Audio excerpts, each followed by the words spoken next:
This story starts at dinner. We'd finished a modest pasta dinner with salad, and I was looking forward to catching up on some shows I'd been watching. I scrubbed the dishes, then loaded the dishwasher, drying my hands with a coarse rag. Before walking to the bathroom door, a light knock returned my father's deep voice. "Occupied." So I headed to the living room, passing some time with a puzzle game on my phone, sunken into the couch. I completed a few levels as my mother worked through a stack of legal documents in the study, when my nagging bladder led me once more to the bathroom door. Still closed. "Hurry up, Dad," I pleaded, returning a deep, muffled cough, then, "Give me a minute." I looked at my phone's clock and realized he must have been in there for at least half an hour already. I explained this through the door to the answer of, "My stomach is just a little upset. I need a minute." Something started to feel very wrong. Perhaps it was the lack of humor in his voice, devoid of his usual grumpy tone.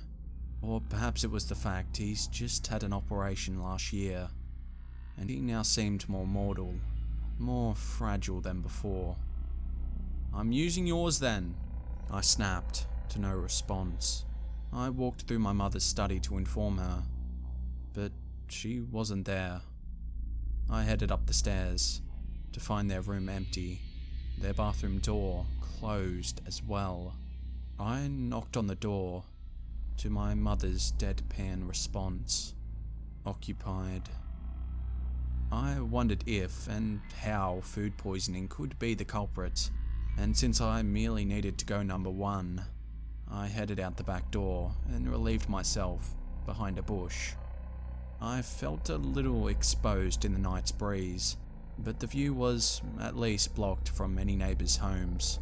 I returned inside to my room to watch some TV and try to forget about it. 2 episodes later, I had a nagging feeling of unease and checked the bathroom door and found it still locked shut. "Dad, what's going on? Can I get you anything?" I asked, my tone laced with concern. "I'm fine, just give me a minute," he responded in the same lackluster voice. It had been 2 hours. Something was very wrong. I raced upstairs to my parents' bedroom, to their bedroom door. "Mum, what's going on? Are you okay?" I called frantically.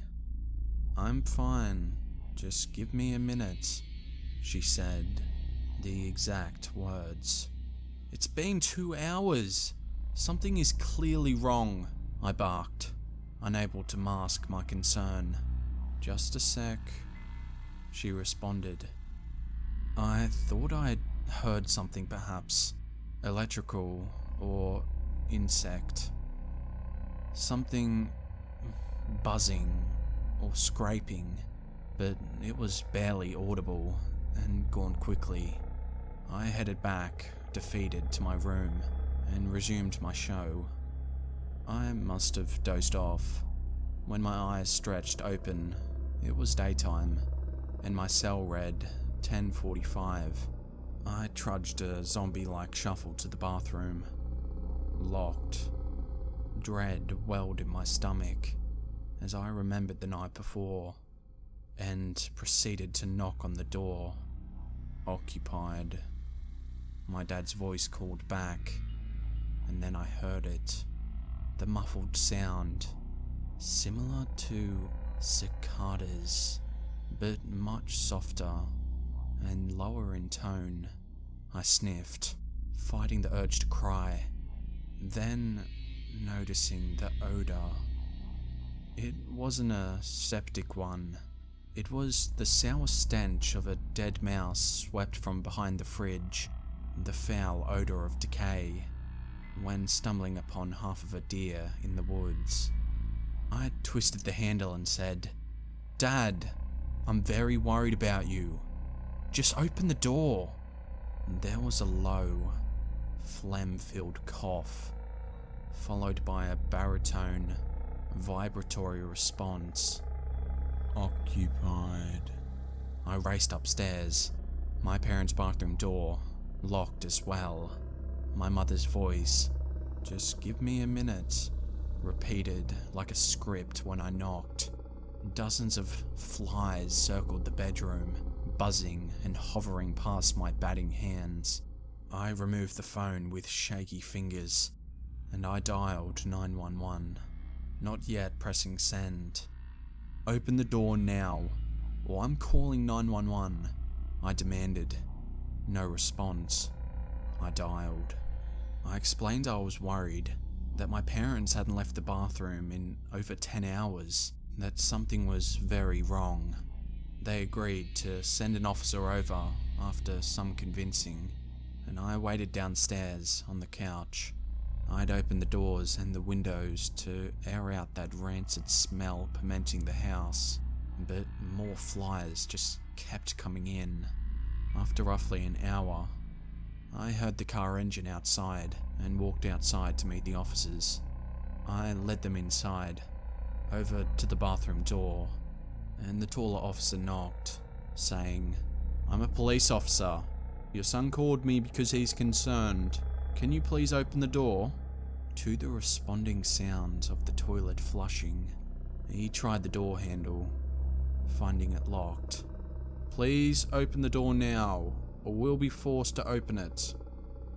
Nothing.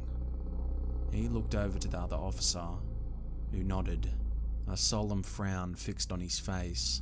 The taller officer removed a tool and forced the lock, opening the door, and immediately buried his face in the crook of his elbow. "My God," he said quietly, coughing violently, then gagging.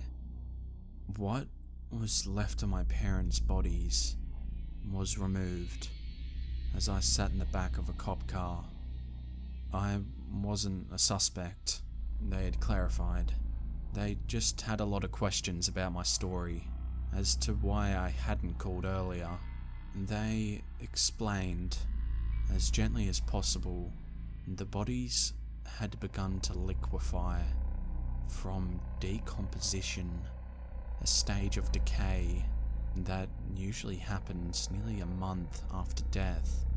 They said they are trying to find the cause through toxicology tests. In the meantime, I've been staying with my uncle nearby, who's been very helpful through the ordeal that's haunted me and plagued me with despair. His house is much smaller.